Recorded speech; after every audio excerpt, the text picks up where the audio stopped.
आसाम की होगा, पूरा एग्जीबिशन लगाई जा रही है। वहाँ के प्रादेशिक मंच के कलाकार प्रतिदिन 8 दिन तक, क्योंकि माननीय मुख्यमंत्री जी ने पिछले साल ही घोषित कर दिया था कि इस बार से संडे टू संडे 8 दिन का ये आयोजन जो 6 दिन का रहता था, इस बार से 8 दिन का रहेगा।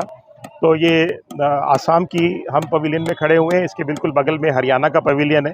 तो हरियाणा और आसाम की संस्कृति के दर्शन आपको इन पवेलियंस के माध्यम से मिलेंगे, जिसका लोकार्पण माननीय उप राष्ट्रपति जी भारत सरकार 17 तारीख को संध्या काल में करने वाले हैं। इसके साथ ही पुरुषोत्तमपुरा बाग में एक बड़ी एग्जीबिशन DIPR माध्यम से लगी हुई है, जिसमें सरस्वती धरोहर और विभिन्न सरकारी डिपार्टमेंट्स अपनी एग्जीबिशन लगाए हुए हैं।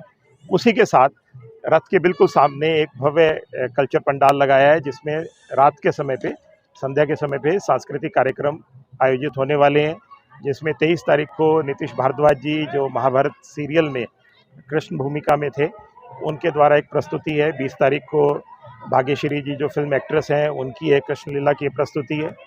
17 तारीख को श्री राम कला केंद्र के माध्यम से एक बहुत सुंदर प्रस्तुति होने वाली है। तो प्रतिदिन सांझ के कार्यक्रम 6 से 8 यहाँ पर आयोजित रहेंगे। तो हरियाणा का संस्कृति, पंजाब का, कई स्टेटों की संस्कृति यहाँ पर तट पर दिखाई जा रही है और दूर दूर से पर्यटक यहाँ पर पहुँच रहे हैं। जी बिल्कुल, करीबन इस बार अनुमान है कि करीबन 45 लाख दर्शक श्रद्धालु ब्रह्म सरोवर के इस तट पर इन 18 दिनों में पहुँचेंगे और करीबन 350 से ज़्यादा क्राफ्ट्समैन पूरे देश भर से, अलग अलग नेशनल पूरा NZCC और सरस के माध्यम से यहाँ पर पहुँचे हैं। उसके अलावा वेलकम आर्टिस्ट की करीबन 100 से ज़्यादा टीमें और मंचीय कार्यक्रमों की भी करीबन 150 टीमें इन 18 दिनों के अंदर अपनी प्रस्तुति देती आपको दिखेगी।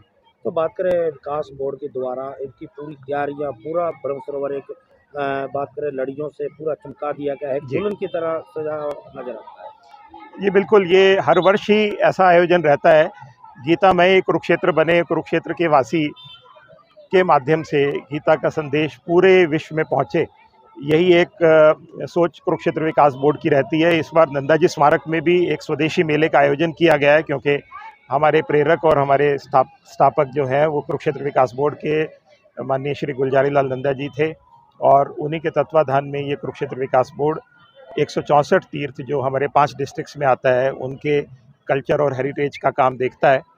तो इस बार कोशिश यही रही है कि समाज के सभी लोग जुड़ें।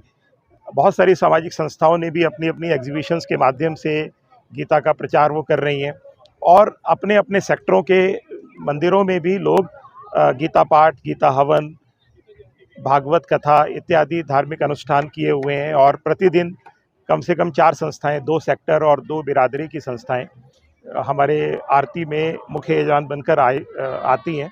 तो इस तरह से पूरे समाज के जुड़ाव के साथ ही ये गीता महोत्सव 18 दिन का मनाया जाएगा।